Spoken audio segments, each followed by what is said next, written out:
Coming up on this episode of Nintendo Cartridge Society, Herlock Schmolms, more like Schmurlock Schmolms. It's dangerous to go alone, so the Nintendo Cartridge Society goes with you.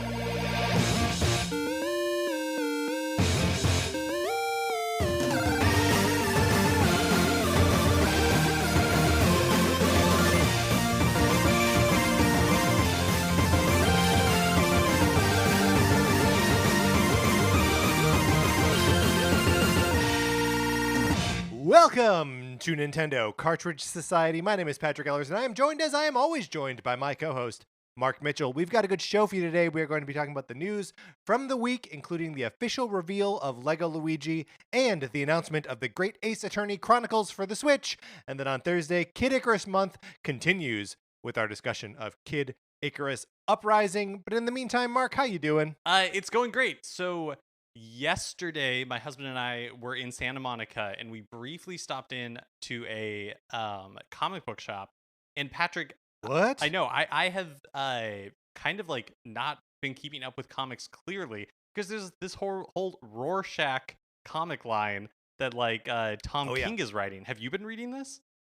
I read the first maybe 3 issues, and then I was like, I'm gonna wait until more of these pile up so I can read them all kind of back to back. Oh, okay. Yeah, I feel so out. I feel so out of it because I used to read like a ton of comics, and recently Right. I've cut back a lot. So going in there and seeing all the different Batman titles that are going right now and all this stuff, I feel way out of it. But it kind of got me excited to jump back into some of this. Hey man, look, everything's coming back, including Mark's comic book fandom. It all comes back. Speaking of things that are coming back, my copy of Sonic Forces, it comes back to me every now and then. The transition worked. It was a flawless transition. I did a really great job.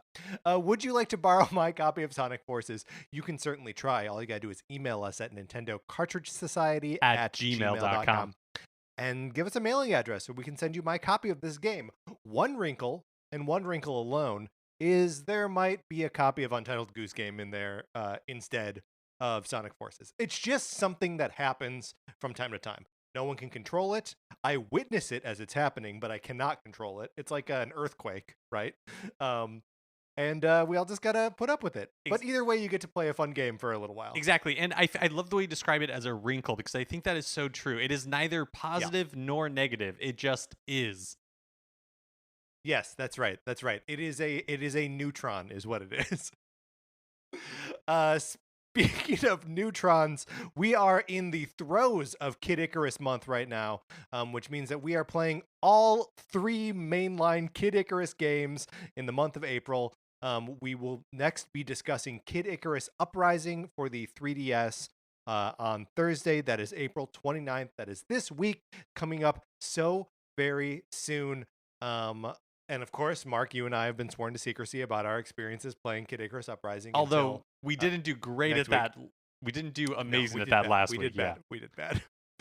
Well, let us put ourselves to the test again in the next segment. Let's talk about what we've been playing this week.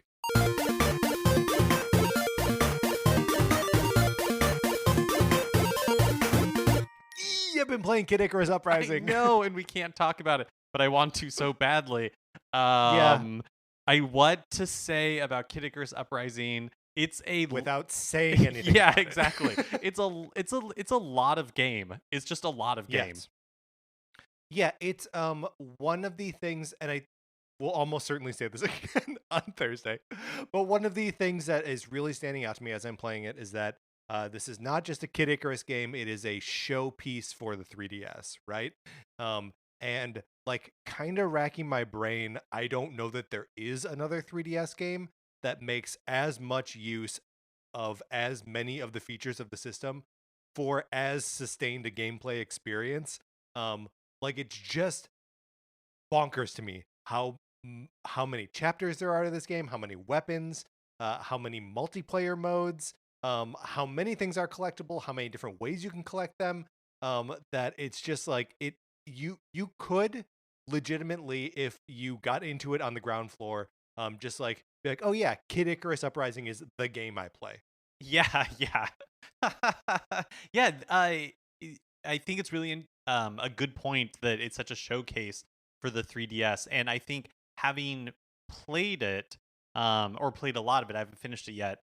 I I feel like I understand why it doesn't make sense to bring it to the Switch. Like this is a 3DS game, Yeah. and it also makes me wish a little bit that like Sakurai, who is famous now for Smash Brothers, but who has mostly done Smash Brothers for the past 20 years or so outside of making Kid Icarus Uprising.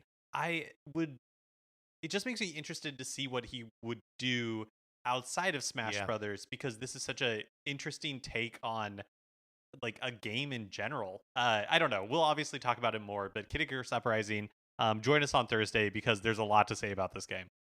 So much to say about it. I'm very excited to talk about it with you. I'm also a little bit dreading the amount of time I still have yet to put into this I game, know, because completely. like it's my goal to finish it.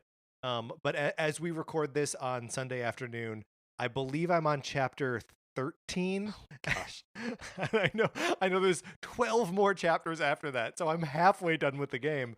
Um, but like, man, there's just so much of it. Yeah, I think of the Kid Icarus games, this is the one that came out most recently and on like the most Mhm. modern system initially. So if anybody out there listening has played Kid Icarus Uprising and if you have any thoughts on it, shoot us an email. I would love to know what other people think about this game Totally. Write to us at Nintendo Cartridge Society at at gmail.com.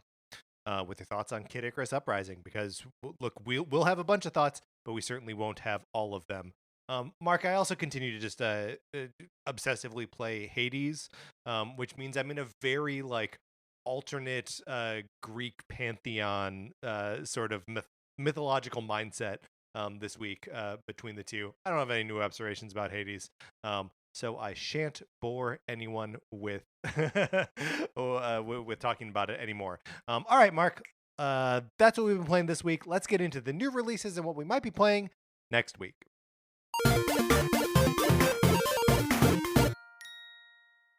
So, the at the end of the week, we're getting new Pokemon Snap, which releases April 30th on Friday. But Patrick, you also have listed on here releasing on April 29th, Thursday, a game called Before I Forget, which I'm not super familiar with.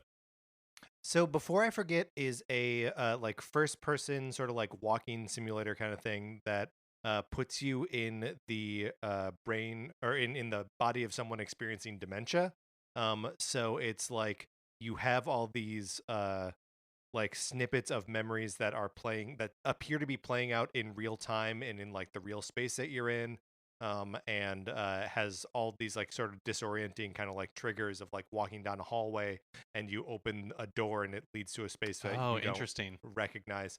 And it has been available on PC and possibly phones before too, and is usually spoken in sort of like lofty esteem of like this game does this sensitively and well, and is like a compelling, I don't want to say dementia simulator, but dementia simulator, just sort of like to kind of communicate like the empathy of like just how hard and how weird it would be to be experiencing that. That's really, yeah, that sounds really interesting. And exploring that through games, I could see how that could be really effective.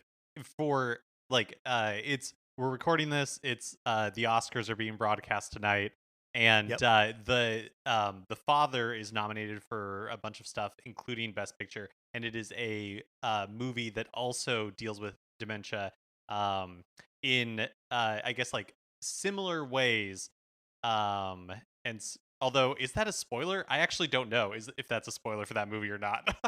No, I think that's the premise of the movie, right? Okay, Like all right. I think that's okay. I think you're safe.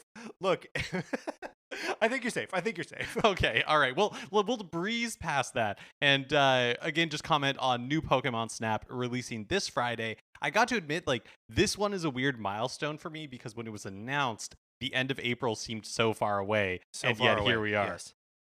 Yeah, I mean, we're there. And like I increasingly like don't really know how I feel about a new Pokemon Snap game.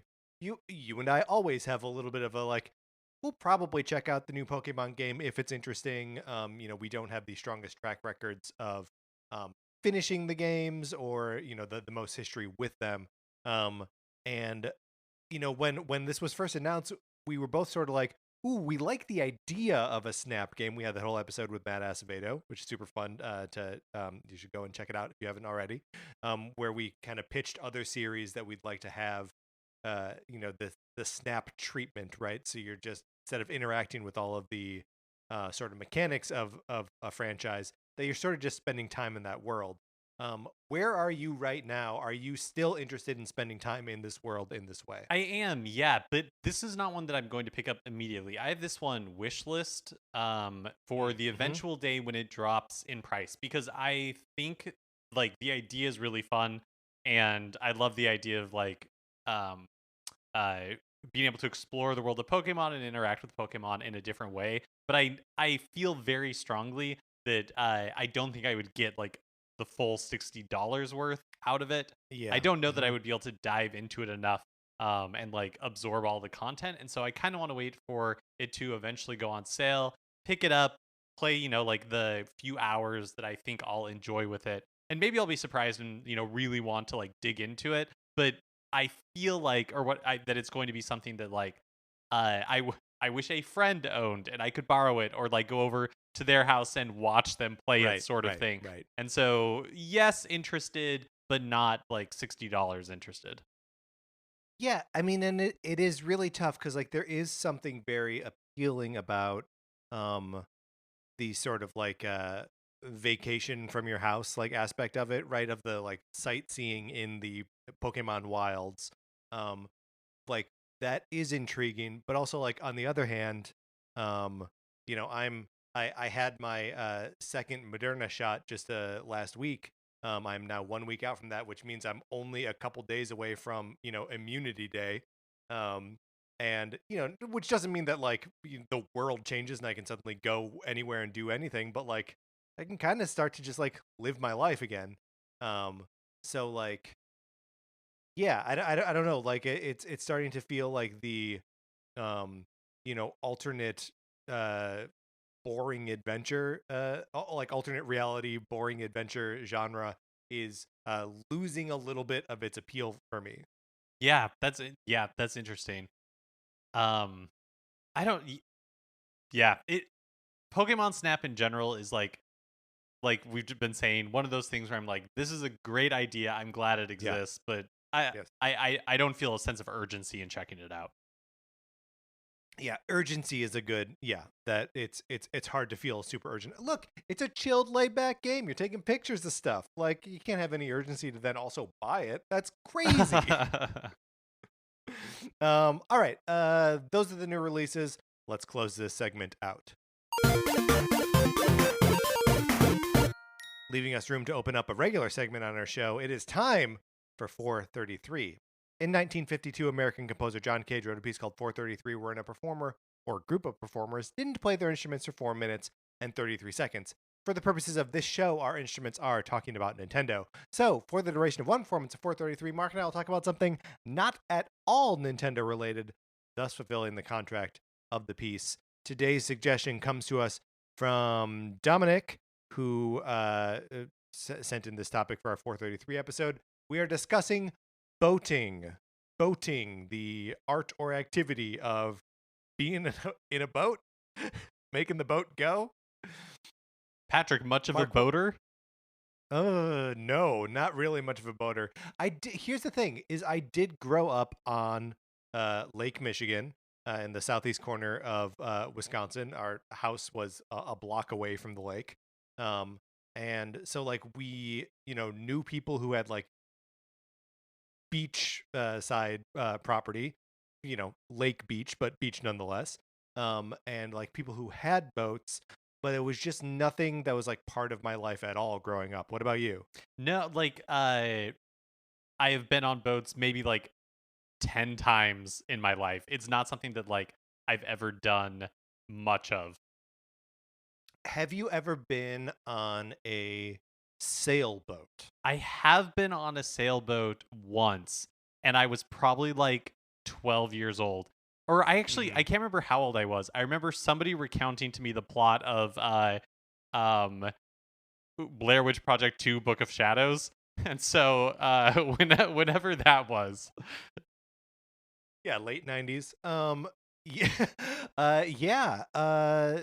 That's so you were too young to be like contributing to like the sailing Absolutely. experience, It was right? just one of those things Yeah. where it was like, oh, we're like going sailing. And so we, went to a boat and somebody who like owned the sailboat or whatever just boated us around. And then while we talked about like a movie I to this day have never seen.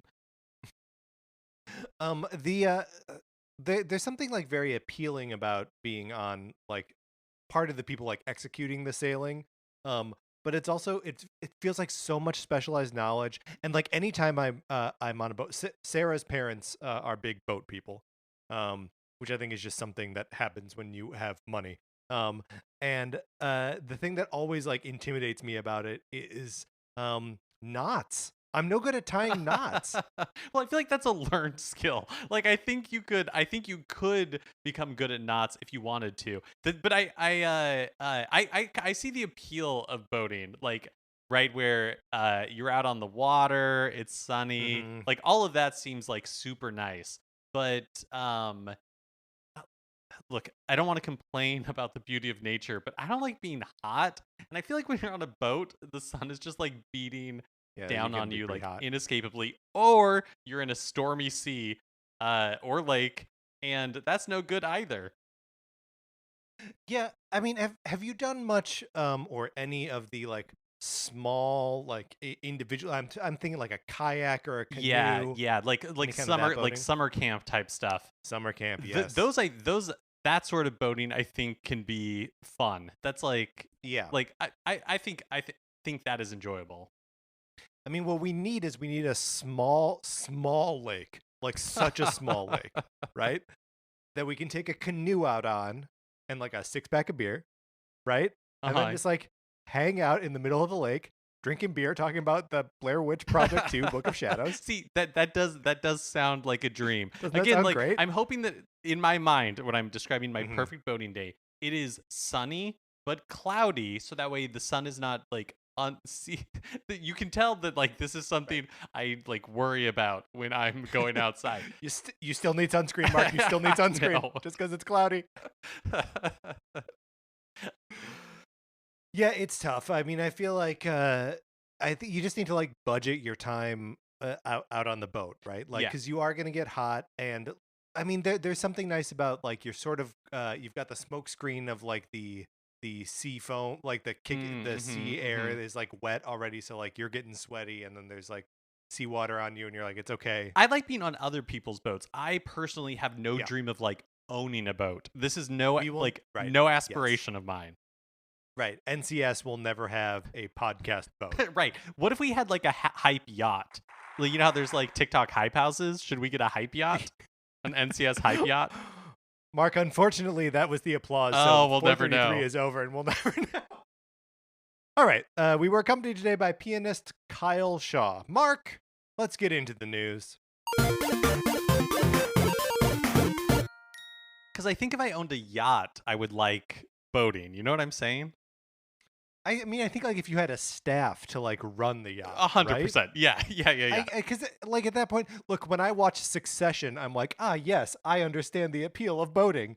But when I'm like on a lake, I don't. Then I do not understand the appeal of Yeah, boating. no, no, no. It's for sure. If you had a yacht, you'd want a staff. Just like if you owned a limo, you would want a chauffeur. Not so fun Right. driving yourself Right. around in a limo. Right. Okay, Mark, I'm doing it again. Let's get into the news.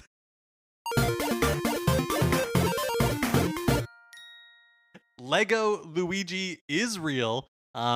Following the tease via update of Lego Mario that we discussed last week, Lego revealed the Luigi Starter Course, which is releasing August 1st, 2021. In addition to Luigi, it features Boom Boom and Pink Yoshi and a third character that the description claims to be iconic, but I would argue that description. Yeah, this was a question that I had, and I pasted the picture from Amazon into our show notes here so we could discuss it. There is clearly a pink Yoshi. Which, first of all, we're stretching the bounds of what is and is not iconic when we're going with pink Yoshi. Like, as far as iconography is concerned, Yoshi is green. Also, this Yoshi is definitely lovable, but like looks like it was stung by a bee. Yeah, looks a little puffy. And then Boom Boom again, like we're really stretching like iconic. Okay, like I guess he appears in all kinds of stuff. But the third character, I was looking at it, I was like, I don't know what this is trying to communicate to me. And Mark, you helpfully pointed out that it is a bone Goomba. Yeah, but only after a fair bit of research. What it looks like is an igloo with angry eyes and little feet. Yeah. Yeah, Um, it doesn't look like, even in like the face, it doesn't look like the bone Goomba as I understand it. yeah, and also I would hesitate to call a a Goomba variant that was first part of Super Mario Brothers 2 and then most prominently has been featured in Paper Mario Color Splash and Origami King. I hesitate to call Yeah, that well, and again like iconic. it's new Super Mario Brothers 2. Oh yeah, Is its yes, first yeah. appearance. Even Yes. yes, a very important distinction. But anyways, yeah, a bone Goomba apparently. Um, I feel like not doing it for me. This bone Goomba. No, Bone Goomba, look, like, hit the bricks, buddy. We don't think you're an icon. I barely even recognize it. And we do a Nintendo podcast. We're talking about this stuff all the time. Um, I did go and like check out the wiki on the Bone Goomba. And I gotta say, it has only raised more questions for me. I'm not sure, like, the biology of the thing doesn't make any sense to me. It looks like a regular Goomba has been turned blue, and he's wearing a human skull over his regular head. Is that your read on the Yeah, character as I well? think pretty much like I think it would be one thing if it was like a Cubone situation, but Yes. that does not really appear to be the case. I guess I'm taking a stand that I don't care for Bone Goombas.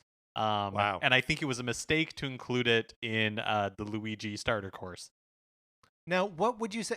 Let's we got to put these two concepts like side to side, head to head, right, and figure out where we went wrong here. Why is this not a dry Goomba, like the skeleton of a Goomba? It doesn't make any sense. And I think I could be mistaken, but I don't think we've ever had like a dry Goomba, which would be hilarious because I think your point about the bone Goomba, which is that like it's a Goomba wearing like a skull, when really what we want is a skeletal Goomba.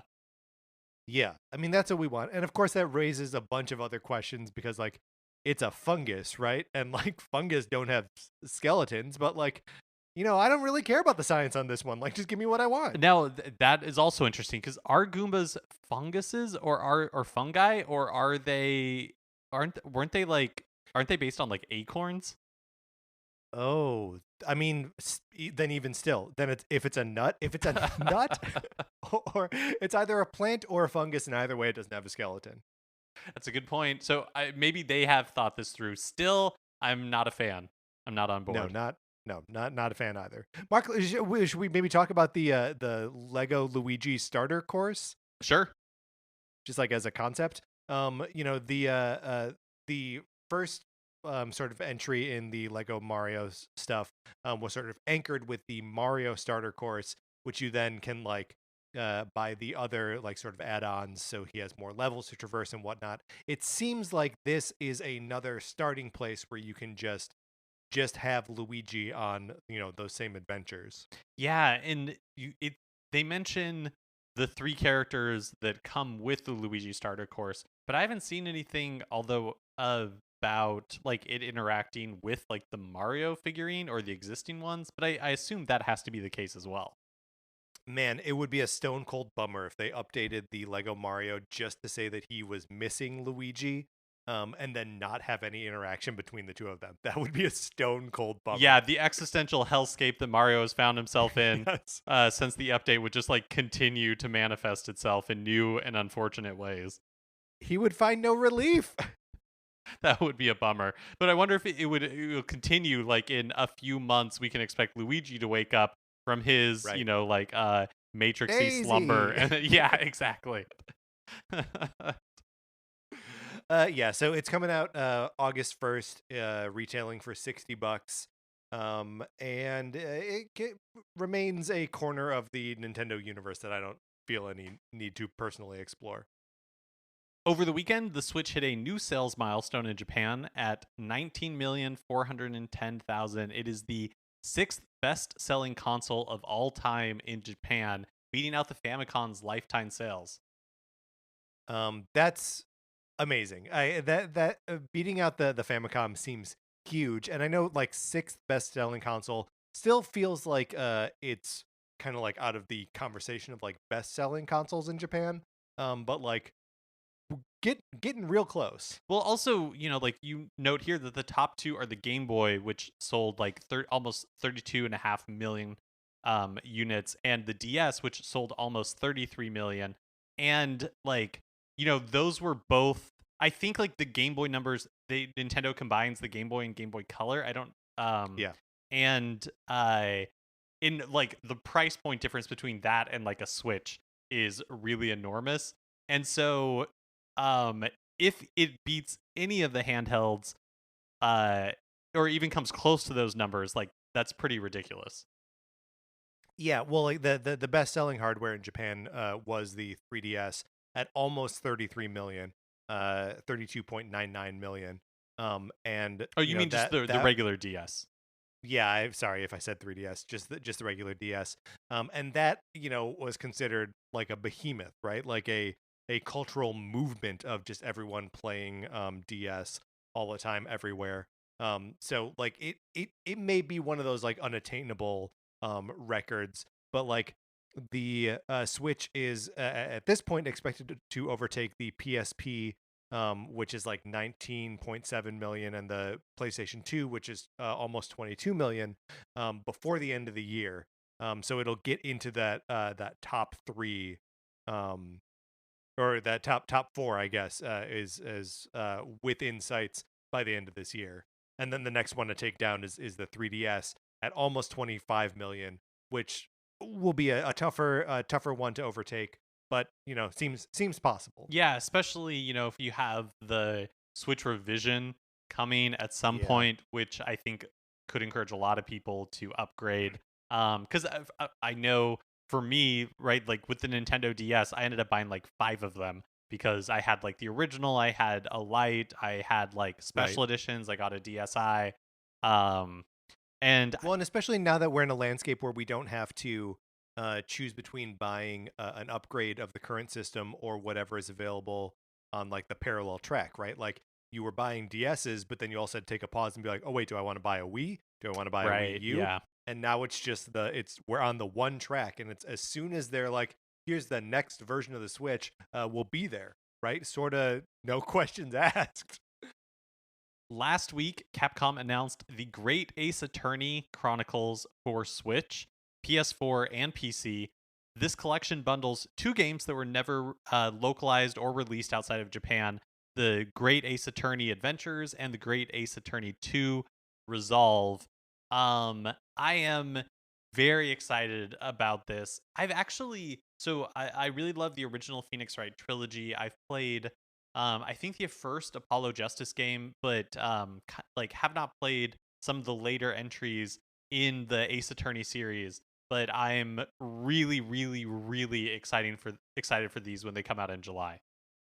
Yeah, the cool thing here is that these are games that have never been localized outside of Japan, and since they're such talky games, right? Like they're basically detective slash lawyer, like borderline visual novels, right?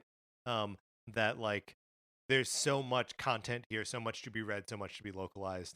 And it's neat that they're finally coming out. Yeah, this was part of like the Capcom leaks that we talked about last year. Although part of those leaks said that they were only going to my memory is that they were only going to have like Japanese voice options and just English text, because of like one, like the amount of localization that doing full English voiceover would take, but also because there was questions around Sherlock Holmes being mentioned in the game a lot in Japan. But as they showed us in the trailer, the way they got around that for English. It turns out that the game is fully voiced in English, and the way they got around the Sherlock Holmes problem, which is some aspects of Sherlock Holmes are copyrighted still in the U.S., and so Yeah. companies just in general try to avoid it so they don't get sued. But the way Capcom's getting around it is instead of Sherlock Holmes, you're going to be teaming up with the great detective Herlock Sholmes, which is a brilliant, brilliant solution to that problem. It's pretty silly, and I'm all for it. Yeah, Like, you know, totally. whatever you need to do, like, just change the name a little bit, and we'll all know who it is. Um, and then also, like, you know, who cares? I like how Sherlock Holmes isn't just like unambiguously in the public domain by now is like that's one of those things where I'm like, all right, let's calm down, copyright law. Like, what is happening? Yeah, it doesn't make a ton of sense. The other thing that's exciting to this or to me about this is these games take place at the end of the 19th century. So you're playing like as an ancestor of Phoenix Wright, whose name I'm not going to try to pronounce. With my difficulty with Japanese names, I think I would really butcher this one. I don't know if Patrick, you want to. Nah. Okay, yeah, totally fair. But Ryonosuke Nur. Nope. Nope. Messed it up. uh, Ryonosuke Naruhodo is what I'm going to go with. Pretty good. But yeah, just like the setting, all of that kind of stuff. I think it looks like a lot of fun. It's $40. It comes out July 27th. It is digital and physical in North America. Physical only available on Switch. In Europe, it is a digital only release. And yeah, I really can't wait. I'm so pumped for this. Um, this is cool. I like. I mean, I'm always a little bit intrigued by the Ace Attorney games. But have never really like taken the plunge. I most of what excites me about them is seeing you get you get excited for them. But like just having like a different setting and knowing that it's you know, got a little bit of a like crime solving bent to it. Not just you know, arguing a case. And the mere presence of knockoff Sherlock Holmes has me pretty excited for these. Yeah. And like one of the things that is what intrigues me about this is kind of like the tweaks to the Phoenix Wright formula, like having a bench of judges. Each one you have to seemingly like try to convince or um like you have to deal with differently. That seems like a cool twist on the formula. Yeah, I'm very excited for this. I'm not much of a cosplay person. I've never cosplayed before, but Herlock Sholmes, that seems like a fun one to and potentially confusing to cosplay as. Absolutely. Yeah, you know what? One thing that this does suggest to me, or at least I don't know, there's something very interesting about the games that were sort of like looping back around to being like re-released this generation. It feels like there's a lot of games that were never localized, you know, a lot of like Japanese centric games that are sort of being represented to us now. You know, I will keep bringing up the Famicom Detective Club games that are coming out on Switch, being localized for the first time ever, localized and like remade.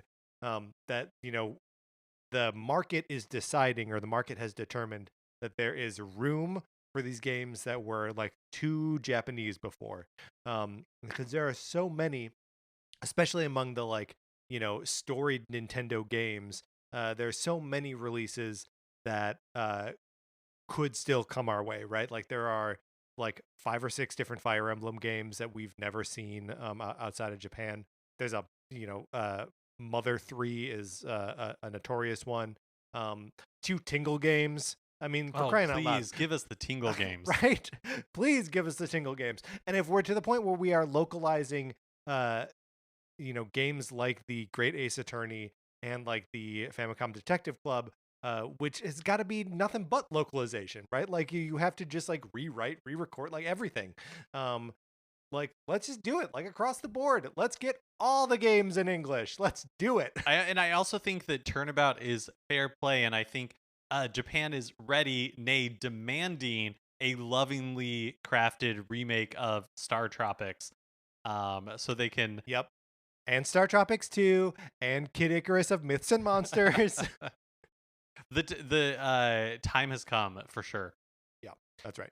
Also, over the weekend, Super Nintendo World and the rest of Universal Studios Japan closed temporarily during an uptick in COVID-19 cases in Tokyo, Osaka, Hyogo, and Kyoto. The park will remain closed until the current state of emergency is over. Um, Man, Super Nintendo World, running was about to open, got delayed because of COVID, had its Yeah. new announcement date, that got shut down. Um, it I mean, it's the Fast and Furious 9 slash No Time to Die slash Black Widow of Yeah, theme parks, yeah, right? Everything sort of is on this stop and go schedule right now. I guess I was sort of joking earlier in this episode that like, I could probably be approaching like regular life, coming back with vaccines and stuff. Um, but who knows? Like, we're all in sort of a tenuous place with what is safe to do what. And it's a bummer to see them have to put pause on this, but it's also like, let's stay smart, let's stay ahead of this thing, and do the right thing. yeah. I think it's just a good reminder for me too, because it does feel like in some pockets and parts of the world that we're beginning to turn a corner at the same time that for other places it's like worse Yeah. than it's ever been before. That kind of like disparity is personally just like kind of like hard for me to wrap my brain around, Yeah, and is like, wholly unsustainable, if like it's the world is too small of a place for a COVID outbreak in India to not affect us, Yeah. right? And that's just looking at it from like a cold, like dispassionate position. Never mind the fact that like, actual people are sick and or dying, which is horrible in of its own. Um, but yeah, it's all stuff that like as we tackle solutions to the pandemic, just sort of recognizing that it takes a long time to implement anything worldwide, and it's a long time and a lot of like political will and money, which have already been spent on just keeping, uh, you know, all of us minus 500 whatever million or 500,000 people, Americans that died. Um, I'm just saying it's a Herculean effort to get to where we are, and we need like 10 more of those Herculean efforts for the rest of the world to get out of this. I'm also like thinking about Universal Studios Japan closing and looking at the calendar, and it's like, aren't the Olympics supposed to happen in Japan in like a month? Like, Yeah, real soon. yeah, it's uh just crazy. Yeah. With the new Pokemon Snap coming to Switch later this week, it's fun to ponder the weird trip this series has gone on. Since the original was published in 1999, there were 21 years without a sequel, and people asking for it. Do you remember that PS3 game Africa? That No. Okay, so it's like a Safari game essentially, but people compared it to Pokemon Snap because it's the same sort of thing where it's like on rails.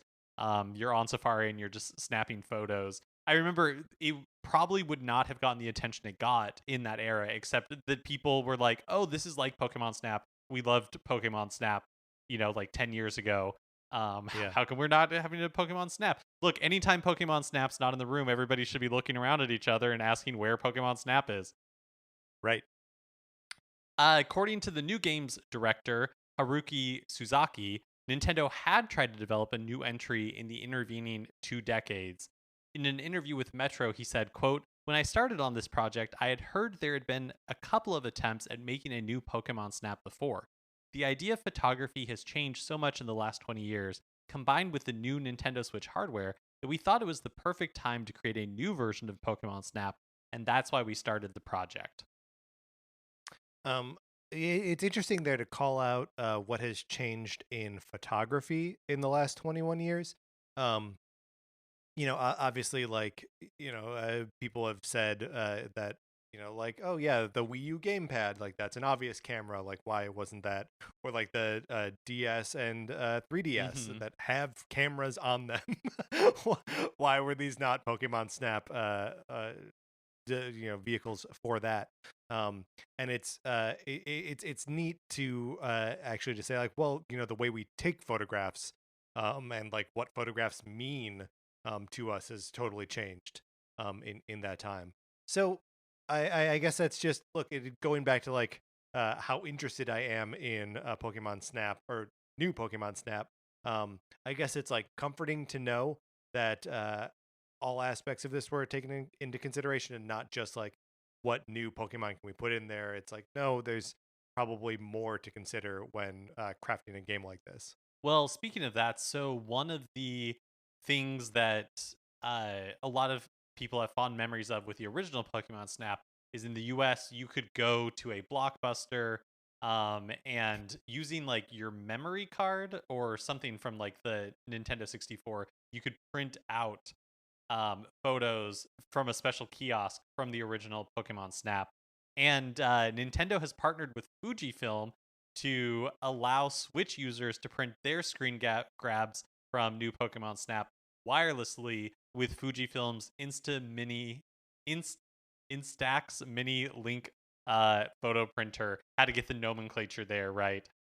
Yeah, But and it's confusing and frustrating because Instax and Mini are canonically not capitalized, but Link is. So small I Instax, small M Mini, capital LINK. So basically, I guess these are printers that Fujifilm has sold for a while, but they're also coming out with like specially themed Pokemon Snap ones. But it's $100, and basically, like as part of Pokemon Snap, you'll use like an app on your phone to scan a QR code from the game, and then using that, you can like using the app, you can customize the photo, add filters, stuff like that, and then wirelessly send it to this Instax Mini Link photo printer and print out these they look like they are like almost like Polaroid size prints Yeah. of your images. Well, have you seen the like Instax cameras that Fujifilm sells? That they are like brightly colored plastic cameras Mm-hmm. that basically function as Polaroids. Um, and they it's so funny to me that they have them like branded as Instax, which is obviously like referencing Instagram, right? Like you are meant to think of the thing that you use to take phone pictures on your phone, but like no, this is like taking pictures but without your phone, man. um it's it's so weird, and like it is like novel and cool. And like if you take an Instax camera on vacation or something, people will like taking pictures with it, and you will take more pictures, you'll take weirder pictures, and just like have fun with the physicality of an instant physical photo. And like I don't know that this printer necessarily accomplishes that in the same way, right? Like cuz the app that they're developing for this, which comes out on April 30th, the same day as new Pokemon Snap, um, allows you to connect to the phone via scanning the QR code mark, like you mentioned. But that's something that you can already do with your with your Switch. You know what I mean? Like you can already share to your phone in that way. Um like I'm just not sure what this actually accomplishes. Yeah, I mean, I agree with you. I definitely think it has like a very like specific and probably small audience. Like again, if you own one of these printers already, like it should work. I am kind of tickled by this. I think it's cool to see just like like getting somebody to a Blockbuster to pop in their memory Right. card and like print True. one of these off was not like the probably not something people did all that often, just because of the hurdles and the logistics of doing so. But I'd like that they've put the thought into like how do we kind of replicate that experience in uh, the modern era. So I think that part Man, of it is fun. if only the Switch had Bluetooth in it and it could just connect to the Instax I uh, know, I know. mini link and just do it itself, that would be so much better. It'd be so good to just like from within the game just print it to the printer. that would be magic and would be fun and would be worth doing. Well, I mean, yeah, I guess if it uses Bluetooth, I was thinking like, oh, I guess you could just connect it to the same Wi-Fi network, but I don't Yeah, know. I that's don't know. true. I don't know if That's true. I don't know if the printer has Wi-Fi. But anyways, it's But I something mean, that's the solution is Bluetooth. Like, it just keeps driving me back to like one of the fundamental flaws of the Switch is the thing not having a connection for Bluetooth. maybe the Pro will, or whatever they end up calling it. That is my one wish. That is my one wish for the next Nintendo Switch. Finally, a Monster Hunter digital event is taking place the morning this episode is released on that's the 27th at 7 a.m. Pacific time, and it'll have new details on the next updates for Monster Hunter Rise and Monster Hunter Stories 2. Again, possibly by the time that you are listening to this on Tuesday, you will already know all of the news from it, but just heads up that that's something that happened this morning. Is there anything that you'll be keeping your eye on here, Mark? Like, and I know neither of us picked up Monster Hunter Rise, but I have confessed that it is something that I am like interested in, probably in the same way that you're interested in Pokemon Snap, where like, ooh, baby, when that thing drops to $48.99, then like I'm probably there. But like, knowing that there is such a long like post-release support window for Monster Hunter games. And usually when we get Monster Hunter games in the West, it is after they've already received those updates. In Japan, that wasn't the case with World, and it's not the case with Rise. But like, I'm just interested to like keep an eye on what they're changing in the game, what they're adding to the game, and sort of seeing what the community's response is to that. Not that I need to just build up more like evidence that it's a game that I shouldn't be missing out on. But I want to gather that evidence. Yeah, for me, I'm keeping an eye on Monster Hunter Stories 2, which looks like it could totally be up my alley. I didn't play the first game, but it looks like something I think I would like. It looks cute, it looks fun.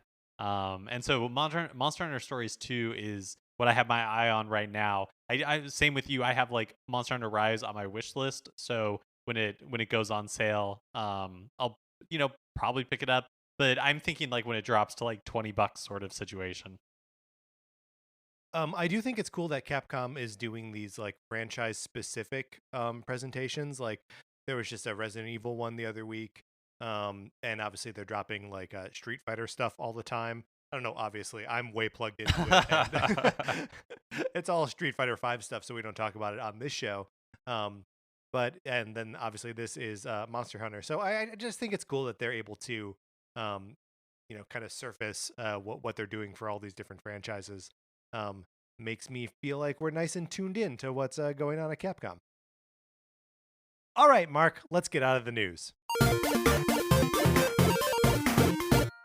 All right, that is going to do it for this episode of Nintendo Cartridge Society. Remember, please rate, review, and follow us on Apple Podcasts. If you like the episode, you can share it on Facebook or Twitter or wherever you share stuff. We appreciate it.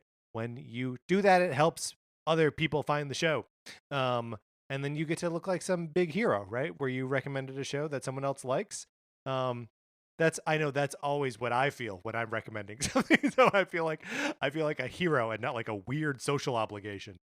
You can follow us on Twitter. I'm at Patrick_Ellers. Mark is at MKE Mitchell, and the show is at Nin Cart Society. We also have a Facebook page, which is just Nintendo Cartridge Society. Olivia Duncan made our logo. Our theme music is provided by 8-Bit Betty. You can get more of his music by going to 8bitbetty.com or by listening right now. For my co-host, Mark Mitchell, this is Patrick Eller saying there's a dry piranha plant. The piranha plant doesn't have a skeleton. A Goomba, it should be dry Goomba. It should be dry Goomba, and thank you for listening.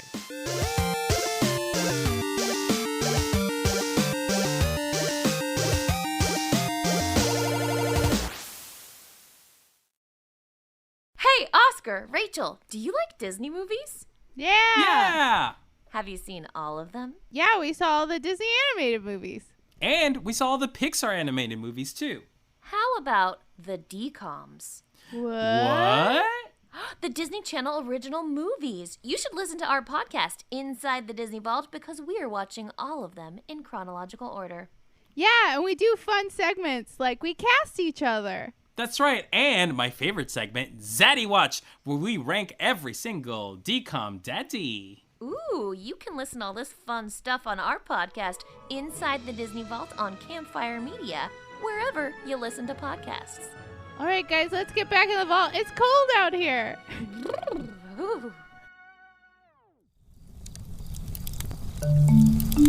Campfire.